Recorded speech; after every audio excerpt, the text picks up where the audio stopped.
English education hub में आपका स्वागत है। पिछले एक्सप्लेनर में हमने आर.के. नारायण के शानदार नॉवल द गाइड के चैप्टर 2 को समझा था। तो आज हम कहानी को आगे बढ़ाएंगे और चैप्टर 3 में गोता लगाएंगे, ये जानने के लिए कि रेलवे राजू आखिर बना कैसे। तो सबसे बड़ा सवाल यही है ना कि मालगुडी का एक आम सा लड़का आखिर वो मशहूर रेलवे राजू कैसे बन गया। ये चैप्टर दोस्तों इसी सवाल का जवाब है। ये एक तरह से राजू की ओरिजिन स्टोरी है। आज हम इसे कैसे समझेंगे? देखिए, सबसे पहले चैप्टर का एक क्विक इंट्रोडक्शन लेंगे, फिर हम देखेंगे कि कैसे रेलवे के आने से सब कुछ बदल गया। इसके बाद हम राजू के ग्रेट एस्केप पर बात करेंगे और आखिर में हम एनालाइज करेंगे कि ये सारी घटनाएं राजू के कैरेक्टर को कैसे बनाती हैं। ठीक है, तो चलिए शुरू करते हैं। ये चैप्टर एक बहुत ही इंपॉर्टेंट फ्लैशबैक है। आपको याद होगा बूढ़ा राजू, जो अब एक स्वामी है, गांव के एक सीधे साधे आदमी वेलन को अपनी जिंदगी की कहानी सुना रहा है और यहीं से हमें उसके अतीत के दरवाजे खुलते हुए दिखाई देते हैं। अब बात करते हैं इस चैप्टर की सबसे जरूरी घटना की, मालगुडी में रेलवे का आना। जरा सोचिए, ये सिर्फ एक स्टेशन नहीं था, ये एक ऐसी ताकत थी जिसने राजू की छोटी सी शांत दुनिया को हमेशा के लिए बदल कर रख दिया। तो समझने वाली बात यह है कि वो रेलवे स्टेशन सिर्फ ईंट पत्थर की इमारत नहीं थी। नहीं, वो मॉडर्न वर्ल्ड का, आधुनिकता का एक सिंबल था। उसने मालगुडी जैसे शांत शहर में एक बहुत बड़े बदलाव की लहर पैदा कर दी। आप कह सकते हैं ये परंपरा और आधुनिकता की पहली टक्कर थी। नारायण लिखते हैं, Our world was neatly divided into this side of the railway line and that side. इसका मतलब है हमारी दुनिया साफ तौर पर रेलवे लाइन के इस पार और उस पार में बट गई थी। अब ये लाइन बहुत गहरी है। ये सिर्फ एक फिजिकल डिवीजन, मतलब जमीन का बंटवारा नहीं था, ये एक सोशल और साइकोलॉजिकल बंटवारा भी था। एक तरफ पुरानी पारंपरिक दुनिया और दूसरी तरफ नई आधुनिक एक्साइटिंग दुनिया। जरा उस माहौल की कल्पना कीजिए। सूरज की रोशनी में चमकती हुई स्टील की पटरियां, लाल और हरी धारियों वाले वो ऊंचे ऊंचे सिग्नल पोस्ट्स, और दिन में दो दो ट्रेनें। राजू जैसे एक छोटे बच्चे के लिए ये सब कितना नया, कितना मॉडर्न और कितना ज्यादा रोमांचक रहा होगा, है ना?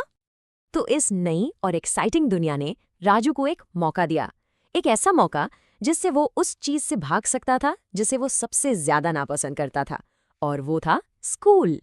देखिए, जहां दूसरे लड़के अपनी किताबों और पढ़ाई में लगे हुए थे, राजू का पूरा ध्यान स्टेशन पर पनप रहे बिजनेस अपॉर्चुनिटीज पर था। उसकी असली एम्बिशन, उसकी असली चाहत क्लासरूम में नहीं थी, वो तो अपने पिता की दुकान पर थी, जो अब स्टेशन के पास खूब चल रही थी।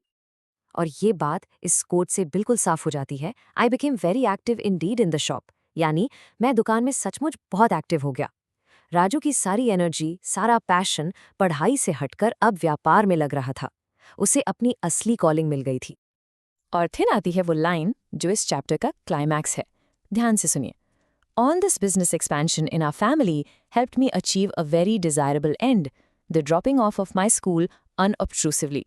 यानी हमारे परिवार में इस व्यापार के फैलने से मुझे अपना एक मनचाहा अंत मिला, चुपचाप मेरे स्कूल का छूट जाना। यहाँ अनऑब्स्ट्रूसिवली शब्द मतलब चुपचाप, बिना किसी को पता चले, ये बहुत जरूरी है।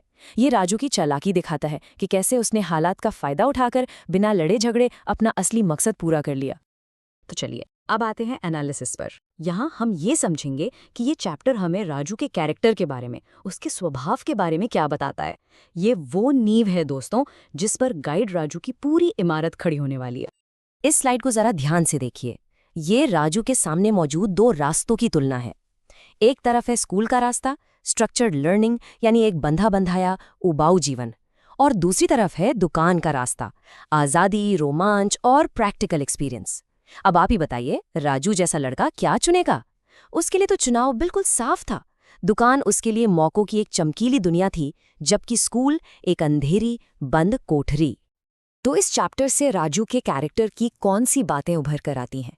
पहली, वो अपॉर्चुनिस्टिक है, यानी मौका परस्त। वो रेलवे से मिले मौके को देखता है और झपट लेता है। दूसरी, वो एम्बिशियस है, महत्वाकांक्षी, लेकिन पढ़ाई के लिए नहीं बल्कि बिजनेस और दुनिया के लिए। तीसरी, वो क्लेवर है, चालाक, वो बिना किसी लड़ाई झगड़े के स्कूल छोड़ने का रास्ता ढूंढ लेता है। और चौथी, ours to a structured life, मतलब उसे एक डिसिप्लिन्ड, बंधा बंधाया जीवन बिल्कुल पसंद नहीं है। तो अगर हम इस चैप्टर को समराइज करें तो कहानी ये है, रेलवे का आना मालगुडी को बदल देता है। ये बदलाव राजू को एक मौका देता है और वो बड़ी चालाकी से स्कूल को छोड़कर बिजनेस की दुनिया में अपना पहला कदम रखता है और यहीं से रेलवे राजू की असली कहानी शुरू होती है। तो इस पूरे चैप्टर का सार क्या है? ये है राजू की ओरिजिन स्टोरी। ये चैप्टर राजू की पहचान की नींव रखता है। ये हमें दिखाता है कि कैसे मॉडर्निटी यानी आधुनिकता और राजू के अपने अंदर के गुण मिलकर उस कैरेक्टर को जन्म देते हैं जो आगे चलकर द गाइड बनेगा। अगर हम इसे नहीं समझेंगे तो हम राजू के बाद के एक्शंस को भी कभी पूरी तरह नहीं समझ पाएंगे। और मैं आपको इस एक सवाल के साथ छोड़कर जा रहा हूँ। सोचिएगा इस बारे में, राजू का इतनी कम उम्र में फॉर्मल एजुकेशन को ठुकरा देना, क्या ये उसे एक हीरो बनाता है जो अपनी किस्मत खुद लिखता है, या फिर एक हसलर जो बस सिस्टम का फायदा उठाना जानता है? हम बहुत जल्द चैप्टर 4 का एनालिसिस लेकर आएंगे। इस तरह के और भी लिटरेरी एनालिसिस के लिए हमारे चैनल को सब्सक्राइब करना बिल्कुल मत भूलिएगा। देखने के लिए आपका बहुत बहुत धन्यवाद।